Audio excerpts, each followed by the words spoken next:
right, welcome back to Bayou Tom. Conversation over the last couple of callers has kind of turned to the copper theft that's been going on and the scrapping that's been going on in the area.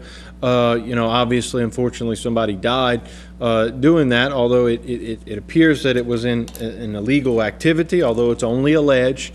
Nobody has been convicted of anything at this point in time, so don't want to get into the facts of that case. But if you want to call, because this was kind of predicated upon a caller calling in regarding a story that's been run by several local New Orleans media stations regarding energy reporting that individuals started to see thefts of air conditions residentially because people were stealing the copper. So if you would like to comment on the situation, the last caller kind of said, look, the way that we can sort of maybe get a handle on this problem is to regulate the scrapping industry. In other words, in order to bring something and scrap it, you have to get a license to do it. So that way everybody would know what everybody's scrapping, and you could log, what this particular person is bringing in. I don't know. It's just one suggestion that the previous caller had mentioned. If you agree with it or disagree with it, feel free to do it. I know a lot of people,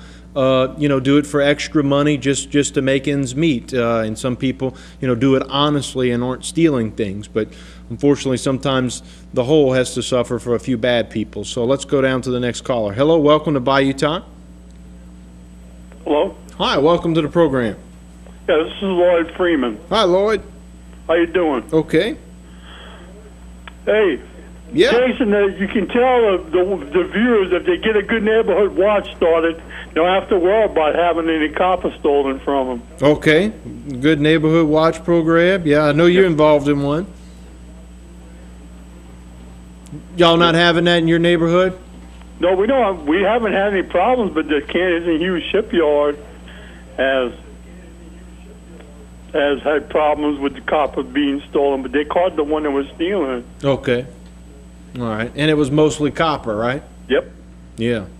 Well, I guess as long as the price of copper stays up, unfortunately, businesses are going to have to keep a close eye on what walks out of their yard. Yeah, you need to come back and visit one of our meetings, too. Well, all I need to do is be invited. You're being invited right now. It's probably been, I guess, about a year since the last time I went to the meeting. The 1 in 3 months from now will be an evening meeting, so you can come to that one. Okay. All right. Well, all you have to do is call the DA's office, and we'll probably make sure somebody goes. Okay. All right. Okay. Catch you later. Yes, sir. Okay. Bye-bye. All right. So, Lloyd mentions, of course, he kind of runs a neighborhood watch meeting there around the East Park area, and he's mentioning that a way to go ahead and it kind of get a handle on it once again, and to cut some of this down, is to have a good neighborhood watch program. In other words, it's good to be a good neighbor and report when you see something going on that's not right. Like the previous gentleman called, he just had some stuff underneath his front porch, and somebody walked up and came and took it. So I guess maybe if you were involved in a neighborhood watch, somebody might have been able to pinpoint what was going on, maybe if they saw a car that typically is not in the area. Of course, it would also depend upon what kind of neighborhood you live in, as to if you have close neighbors and things of that sort. But that's another way that maybe we can try to help solve the problem. Hello, welcome to Bayou Time. You're on the air. Good evening, Jason. Hi. I want to first say that if you have a copper dealer that accepts copper coming into his site, as long as he can identify by description what's being brought in, who brought it in, whether they can show a driver's license for identification, there's not much difference between anybody coming in and somebody with a license that's willing to unscrupulously deal with somebody else.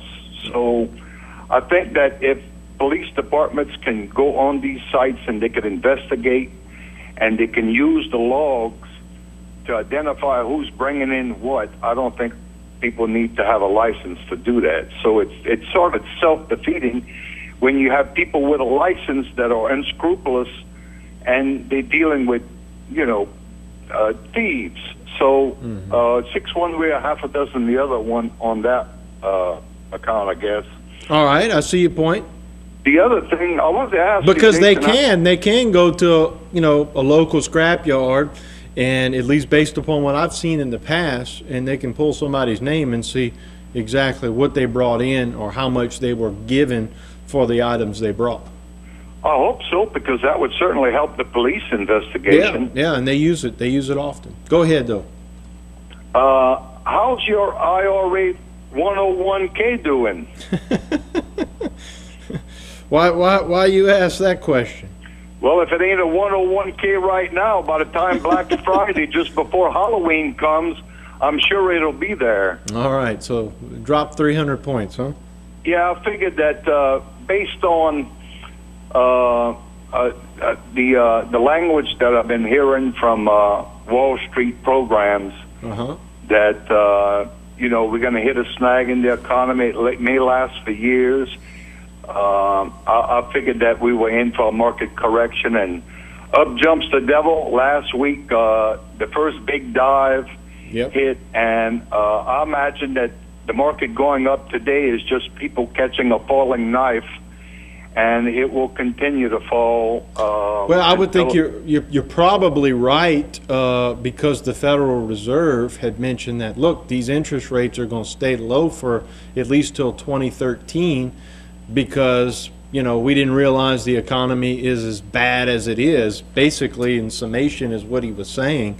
Ben Bernanke in the Federal Reserve is basically saying, look, we still have a long way to go to fight through this recession, if you will. So I'm glad you mentioned that, Jason, because I know that Treasuries went down 3 points, and everybody's running to Treasuries right now. S&P had downgraded the bond market, and of course S&P was the very rating agency that gave AAA ratings to AIG when they sold their mortgage bundles and then turned around and shorted it because they knew that the mortgages would fail. So, I would rather look at Moody's as a rating agency than S&P, because S&P, as far as I'm concerned, with AIG has a bad reputation. Okay. I'd like to mention something, Jason. All right, I don't know where this is going to go, but they got these things on the internet called chat rooms. Yeah. And I don't think Bayou Time or HTV runs a chat room. No. But I created a chat room, and I named it, and I felt like it didn't have a good name. So I took Mr. Basher's name that he gave me. So I called the site thehistoryman.webs.com, and Webs is W-E-B-S. So if you type in thehistoryman.webs.com, you'll get to my site, and on the front page there's a chat room, and I invite everybody to come join the discussion after Bayou Time at between 8 and 9 o'clock. All right. Monday through Thursday when we run these call-in shows. And but just make sure you don't slander anybody now, okay? Yeah, right. Don't bring no vulgarity and a bunch of personality, but if you want to have an honest discussion in a little chat room, and I imagine that if it's really good, I'm going to let Martin know, and he might want to run his own chat room and call it Bayou Time Chat. I call mine Chat Room Live. All right. But anyway, I'll finish up with Mr. Vassery's comment. Okay, quickly. About sterilization. Yeah. Tubal ligation is not sterilization, but when it comes to young people of childbearing age, it may as well be sterilization to these kids. The problem I have with that whole sterilization concept, and we can coin a whole bunch of words that amounts to sterilization when you talk about young people's understanding of all these issues.